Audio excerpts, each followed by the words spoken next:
ఇక్కడ Anil Venkatesh garu important controversy or tricky casual personal question personal personal Yes. Venky garu personal I don't answer many no Anil garu అయితే actually మీరు ఆ మూవీలో ఒక మెసేజ్ ఇచ్చారు కదా, పెళ్లికి ముందు ఏ లవ్ స్టోరీ కూడా భార్యలకి చెప్పొద్దు అని చెప్పి. అలాంటి సిచ్యువేషన్ ఎప్పుడైనా మీ పర్సనల్ లైఫ్ లో గత స్టోరీ లేదు అయిపోయింది. లేదు అక్కడ ఉంటేనేగా చెప్పేది. అనిల్ గారు దిస్ ఇస్ కీర్తి అండి. అంటే మూవీ ఆల్రెడీ సెకండ్ వీక్ కూడా రన్ అవుతుంది కాబట్టి సో మనకి second week third week complete అయిన తర్వాత ఓటీటీ రిలీజ్ అనేది ఉంటుంది. సో మనకి సంక్రాంతికి వస్తున్నాం, ఏ ఓటీటీ ప్లాట్ఫామ్ లో రిలీజ్ అవ్వాలి? ఆల్రెడీ G5 అండి. మొత్తం జీ అనుకున్నా. రమేష్ గారు అంతేనా? మొత్తం జీ వాళ్ళు కొనేసుకున్నారు మొత్తం ప్యాకేజ్ అసలు.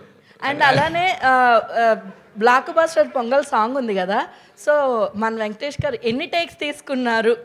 సింగిల్ టేక్ వచ్చారు, పాడారు, అయిపోయింది. సింగిల్ సెంటర్ గణేష్ అసలు అంతే. ఏ భీమ్స్ అంతే కదా, వచ్చారు, పాడేశారు, అయిపోయింది. అనిల్ గారు 30 minutes సార్. ఒక క్వశ్చన్ సార్,